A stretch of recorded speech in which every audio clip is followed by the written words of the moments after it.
വെറൈറ്റിയായ പുതിയ പച്ചടി എല്ലാവരും കണ്ടല്ലോ. സാധാരണ പച്ചടി ഉണ്ടാക്കുന്നതിൽ നിന്ന് വ്യത്യസ്തമാണെന്ന് തന്നെ മനസ്സിലായില്ലേ.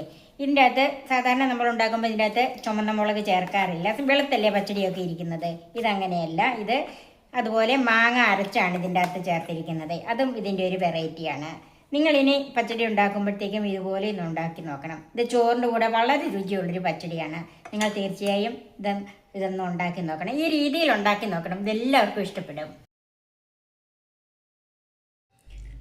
1 കപ്പ് തൈര്, അതുപോലെ 1 കപ്പ് ചിരവിയ തേങ്ങ, പിന്നെ 2 പച്ചമാങ്ങ, 1 പച്ചമുളക്, ഒരു ചെറിയ കഷ്ണം ഇഞ്ചി, 5-6 ചുമന്നുള്ളി, കുറച്ച് കറിവേപ്പില, പിന്നെ 1 ടീസ്പൂൺ മുളക് പൊടി, ഒരു 2 നുള്ള് ഉലുവ, 1 ടീസ്പൂൺ കടുക്, 3 വറ്റൽമുളക്, കുറച്ച് ഉപ്പ്, വെളിച്ചെണ്ണ.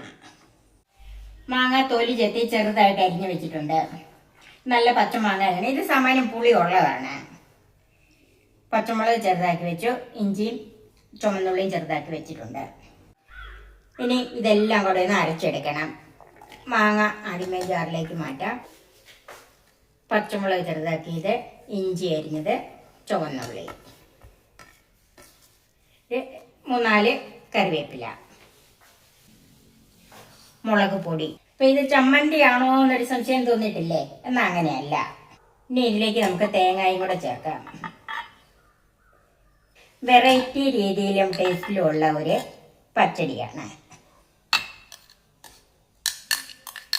സാധാരണ നമ്മൾ പച്ചടി ഉണ്ടാക്കുമ്പോൾ അതിൻ്റെ അത് ചുവന്ന മുളക് ചേർക്കാറില്ലല്ലോ. മുളക് പൊടിയോ ഒന്നും ചേർക്കുകയില്ല. അതുപോലെ മാങ്ങ അരയ്ക്കാതെ ഒന്നുകിൽ ചെറുതായിട്ട് കൊത്തി അരിഞ്ഞൊക്കെയല്ലേ ചേർക്കുന്നത്. ഇത് അതുകൊണ്ടൊക്കെയാണ് വെറൈറ്റി രീതിയിലുള്ള പച്ചടിയാണെന്ന് പറഞ്ഞത്. ഇതിലേക്ക് കുറച്ച് ഉപ്പ്, ഞാൻ ഉപ്പ് കല്ലാണ് എടുത്തിരിക്കുന്നത്, അതും കൂടെ ചേർത്ത് ഒന്ന് അരച്ചെടുക്കാം. വെള്ളം ഒട്ടും ചേർക്കണ്ട. തൈരിൻ്റെ അത് ചേർക്കാനുള്ളതാണ്. ഇപ്പം മാങ്ങായും തേങ്ങായും ബാക്കി എല്ലാ ചേരുവകളും കൊടുത്ത് നന്നായിട്ട് അരച്ചെടുത്തിട്ടുണ്ട്. ഇത് നമുക്കൊരു ബൗളിലേക്ക് മാറ്റാം.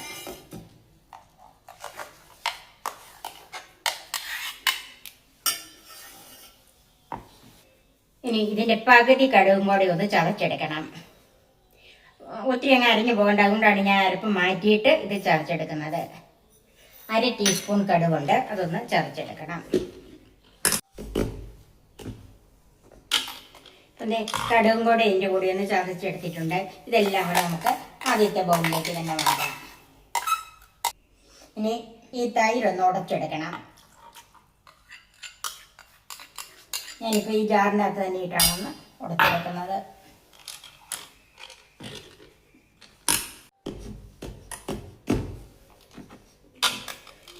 തൈരൊന്ന് ഉടച്ചെടുത്താൽ മതി. ഒത്തിരി അടിച്ച് വെള്ളം പോലെയാക്കണ്ട. ഇത് ഈ ബൗളിലേക്ക് തന്നെ ചേർക്കാം. ഇനി ഇതെല്ലാം കൂടെ നന്നായിട്ടൊന്ന് മിക്സ് ആക്കണം.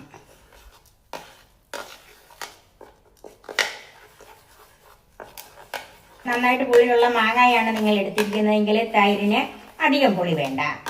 പിന്നെ പുളി കുറഞ്ഞ മാങ്ങയാണെങ്കിൽ തൈര് അല്പം പുളിയുള്ളതായിരിക്കണം.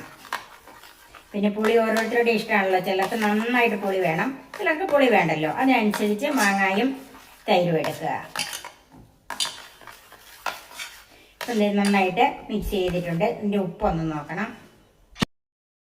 ഉപ്പൊക്കെ പാകാണ്. ചൂടായ പാനിലേക്ക് വെളിച്ചെണ്ണ ഒഴിക്കാം.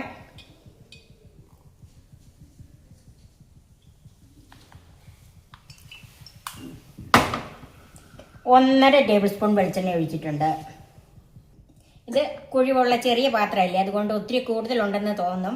പക്ഷെ അങ്ങനെയല്ല. 1.5 ടേബിൾ സ്പൂൺ വെളിച്ചെണ്ണയുള്ളത്. ചൂടായ വെളിച്ചെണ്ണയിലേക്ക് കടുക് ചേർക്കാം. കൂടെ തന്നെ ഉലുവായും കൂടെ ചേർക്കാം.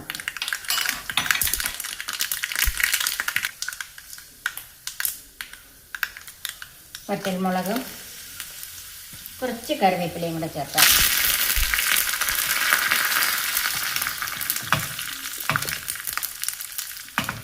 വറ്റൽമുളകൊക്കെ മൂത്തിട്ടുണ്ട്. തീ ഓഫ് ചെയ്യാം. കടുക് വറുത്ത് നേരെ പച്ചടിയിലേക്ക് ചേർക്കാം. ഇത് നമുക്കൊരു 3 മിനിറ്റ് ഒന്ന് മൂടി വെക്കാം. ഇപ്പോൾ ഒരു 3 മിനിറ്റായി. നമുക്കിതൊന്ന് തുറന്ന് നോക്കാം. വെറൈറ്റിയായ പുതിയ പച്ചടി എല്ലാവരും കണ്ടല്ലോ. സാധാരണ പച്ചടി ഉണ്ടാക്കുന്നതിൽ നിന്ന് വ്യത്യസ്തമാണെന്ന് തന്നെ മനസ്സിലായില്ലേ.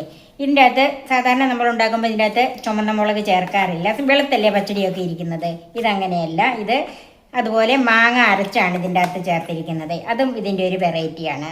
നിങ്ങളിനി പച്ചടി ഉണ്ടാക്കുമ്പോഴത്തേക്കും ഇതുപോലെ ഒന്ന് ഉണ്ടാക്കി നോക്കണം. ഇത് ചോറിൻ്റെ കൂടെ വളരെ രുചിയുള്ളൊരു പച്ചടിയാണ്. സാധാരണ ഞാൻ പറയുന്നത് പോലെ എൻ്റെ ചാനൽ സബ്സ്ക്രൈബ് ചെയ്യാൻ മറന്നു പോകരുത്. ഇതുപോലെ പുതിയ വിഭവങ്ങളുമായി നമുക്ക് വീണ്ടും കാണാം. ഞാൻ സോഫി കുര്യാക്കോസ്.